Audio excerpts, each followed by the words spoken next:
Hello friends, எல்லோரும் நல்லா இருக்கீங்களா? வாங்க நம்ம மாடி தோட்டத்தில் ஒரு அறுவடையை பார்த்துக்கிட்டே நிறைய டிப்ஸுங்களோட நான் ஷேர் பண்ணிக்கிறேன். இது நம்ம நாட்டு தக்காளி தாங்க. நான் உங்களுக்கு ஷார்ட் வீடியோவில் ஷேர் பண்ணியிருப்பேன். நாட்டு தக்காளி முளைக்க போடுறது எப்படின்னு சொல்லி. அதுதான் அது பாருங்கள், நல்லா வளர்ந்து வந்துருச்சு. இது கிட்டத்தட்ட ஒரு 6 டேஸ் தான் ஆகுது. இது சாம்பார் வெள்ளரிங்க. சாம்பார் வெள்ளரியுமே பாருங்கள் நல்லா வளர்ந்து வந்துருச்சு. இதில் நமக்கு தேவையான நாற்றுகளை பிடுங்கி நம்ம நட்டு வைக்க வேண்டியது தான். பக்கத்துலேயே இருக்கிற டம்ளர்லாம் நான் சொர விதை தாங்க போட்டிருக்கேன். ஆனால் அது இன்னும் முளைச்சி வரலை. நான் எப்போவுமே இந்த மாதிரி விதை போட்டேன்னா அதை மாடி தோட்டத்துக்கு போகிற அந்த ஸ்டெப்லேயே வச்சுருவேங்க. ஏன்னா அங்கே அதிகமாக வெயில் வராது.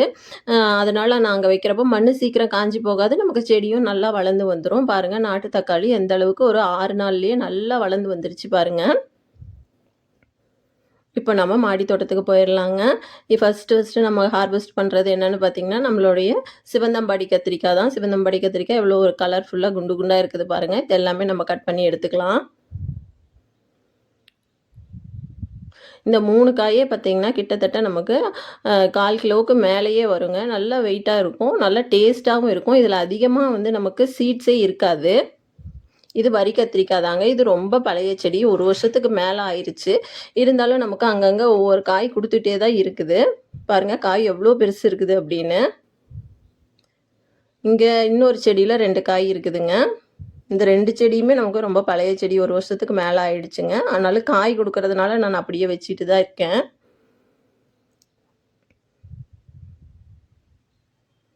இது 2வது இன்னொரு பாட்டில் இருக்கக்கூடிய சிவந்தம்பாடி கத்திரிங்க. இதில் 2 காய் இருக்குது. இது பார்த்திங்கன்னா நம்ம ஒரு 2 டேஸ் இடையில கொஞ்ச நாளைக்கு முன்னாடி தண்ணி ஊற்றாமல் போயிட்டோங்க. வெளியில் போகிற வேலை இருந்ததுனால தண்ணி ஊற்ற முடியாமல் போயிடுச்சு. அதனால் இதனுடைய லீவ்ஸ் எல்லாம் பழுத்து அப்படியே கொட்டிருச்சு. ஆனால் ஃப்ளவர்ஸ்லாம் அப்படியே இருந்துச்சு, அதெல்லாம் காயாக மாறிடுச்சு. இன்னுமே அது நம்ம கொஞ்சம் உரம் கொடுத்து நல்லா கவனிச்சிட்டு வரப்போ நல்லா தழைஞ்சி வர ஆரம்பிச்சிரும். இது வேங்கேரி முள்ளு கத்திரி தாங்க. இந்த வேங்கேரி முள்ளு கத்திரி இன்னும் நல்லா நீளமாக வரும். இது பாருங்கள், நம்ம விதைக்காக விட்டது. இந்த அளவுக்கு நீளம் வரும். ஆனாலுமே இப்போ இருக்கிற காய் 2மே நம்ம ஹார்வெஸ்ட் பண்ணிக்கலாம். காரணம் என்னன்னு பார்த்தீங்கன்னா, நம்ம விதைக்கு விட்ருக்கிறப்போ அந்த சத்துக்கள் எல்லாம் அது விதை உருவாகிறதுக்கே எடுத்துக்கோங்க. இந்த காயும் நம்ம விட்றப்போ கொஞ்சம் பெருசாகட்டும்னு விட்டோம் அப்படின்னா சத்து பத்தாமல் செடியே பட்டு போயிருங்க. அதனால் ஓரளவுக்கு பெரிய சைஸ் ஆனதுக்கப்புறம் நம்ம கட் பண்ணி எடுத்துக்க வேண்டியது தான். அப்போ தான் விதை காய் சீக்கிரம் நமக்கு விதையும் உருவாகும். அதே சமயத்தில் செடியும் நல்லா ஆரோக்கியமாக இருக்கும். பாருங்கள், எவ்வளோ சூப்பராக ஒரு கலர் பாருங்கள். வெங்கரி கத்திரியும் சூப்பராக இருக்குது. சிவந்தம்பாடி, வரி கத்திரின்னு எல்லா காயுமே கலர் பாருங்கள் எவ்வளோ சூப்பராக இருக்குதுன்னு. இது பாவக்காய். பாவக்காய் நம்ம ஹார்வெஸ்ட் பண்ணி எடுத்துக்கலாம். பாவக்காய் நிறையவே இருக்குது இன்றைக்கி.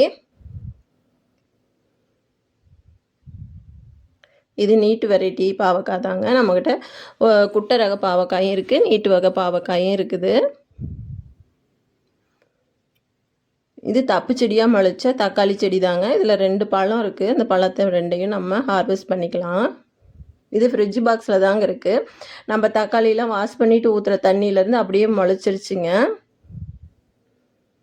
நம்ம கிச்சனில் எந்த ஒரு தண்ணி, காய்கறி வாஷ் பண்ணுற தண்ணியாக இருந்தாலும் சரி, கழுநீர் தண்ணி, அதாவது அரிசி கழுவுற தண்ணியாக இருந்தாலும் சரி, எல்லாத்தையுமே ஒரு பாக்ஸில் ஸ்டோர் பண்ணி வச்சு இங்கே கொண்டு ஊற்றிடுவேங்க.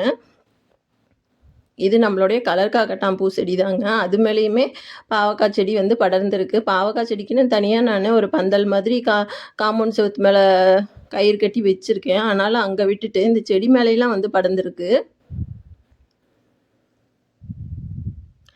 இது பாருங்கள், நம்மளோட மினி கோவா இருக்கிற பாட்டு தான். ஆனால் மினி கோவா பிளான்ட்டே தெரியல பார்த்தீங்களா? கீரை செடி எவ்வளோ வளர்ந்துருக்கு பாருங்கள். நமக்கு தேவைப்படுறப்ப பறிச்சிக்கலாம் அப்படின்னு சொல்லி நானும் அப்படியே விட்டுட்டேன்.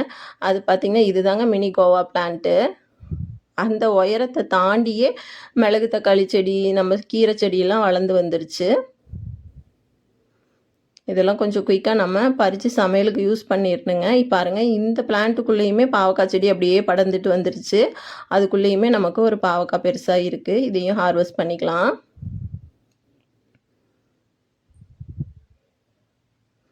இதில் பார்த்திங்கன்னா தண்டுக்கீரை, குப்பைக்கீரை, மிளகு தக்காளி கீரை, சிறுகீரைன்னு எல்லா கீரையுமே இருக்குதுங்க. இது எதுவுமே நம்ம விதை போடலை. நம்ம மண் கலவையிலேருந்து அதுவே வந்தது தான். நம்ம சில கீரை செடிகளை விதைக்கி விடுவோம் இல்லைங்களா? அந்த விதை அப்படியே மண்ணில் கொட்டி இருக்கும். அது நம்ம அடுத்தடுத்த பாட்டில் பாட்டி மிக்ஸ் போட்டு மாற்றி வைக்கிறப்போ அப்படியே அதுலேயே வளர்ந்து வந்துடுது.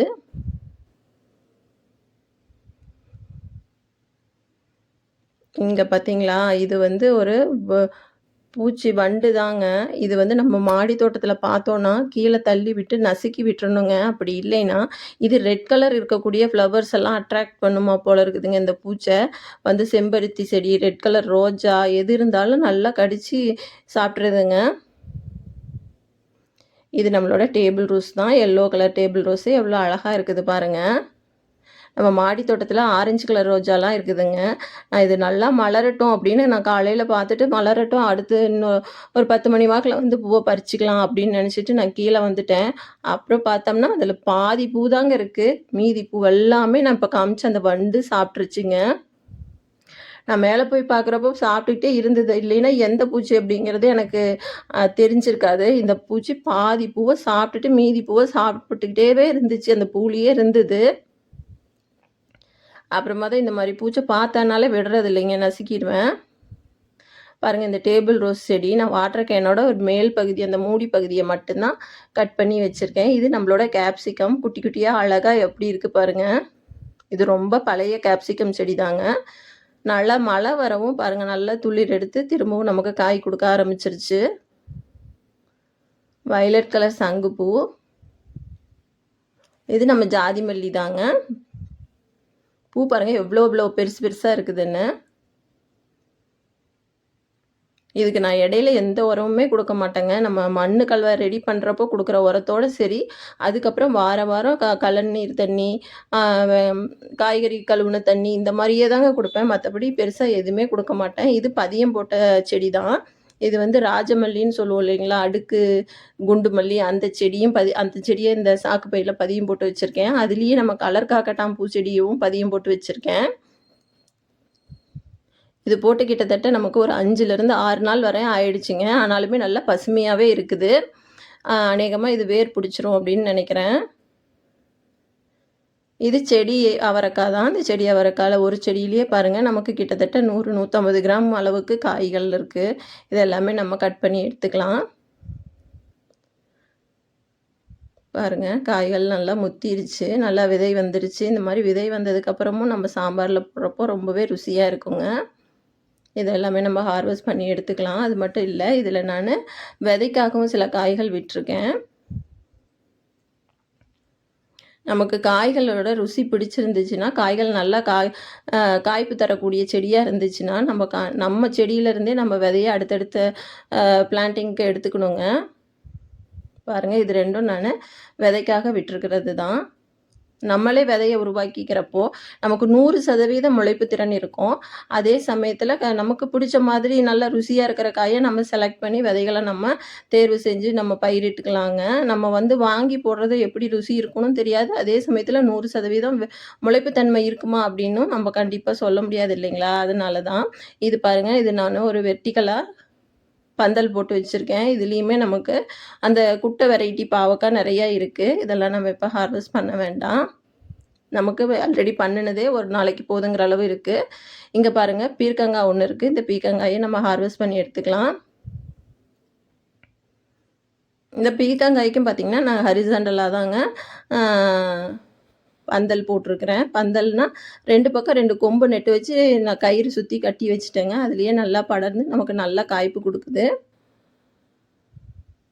இது தட்டைப்பயிர் செடி தாங்க, தட்டைக்காயி. இது செடி பசலைங்க. செடி பசல பாருங்க அப்படியே பச்சை பசேல்னு எப்படி வளர்ந்துருக்குதுன்னு. இத நம்ம ஹார்வெஸ்ட் பண்ண வேண்டாங்க. கீரைய பொறுத்தவரைக்கும் நம்ம ஹார்வெஸ்ட் பண்ணி ஃப்ரிட்ஜ்லலாம் வைக்கிறது வேஸ்ட்டுங்க. நம்ம அப்போதைக்கு பறித்து சாப்பிட்றப்ப தான் அதனுடைய டேஸ்ட் ரொம்பவே நல்லாயிருக்கும். நம்ம மாடி தோட்டம் வச்சிருக்கிறதோட பெனிஃபிட்டே அதுதாங்க.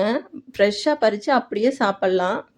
இது நூக்கோல் தான். இந்த 2 நூக்கோலையும் நம்ம ஹார்வெஸ்ட் பண்ணிக்கலாம். இந்த பாட்ல நெறைய நூக்கோல் இருந்துச்சுங்க. எல்லாமே நான் ஹார்வெஸ்ட் பண்ணிட்டேன். இது 2மே லேட்டா தான் மொளச்சுது. அதனால இப்ப தான் நமக்கு ஹார்வெஸ்ட்டுக்கு ரெடி ஆகுது.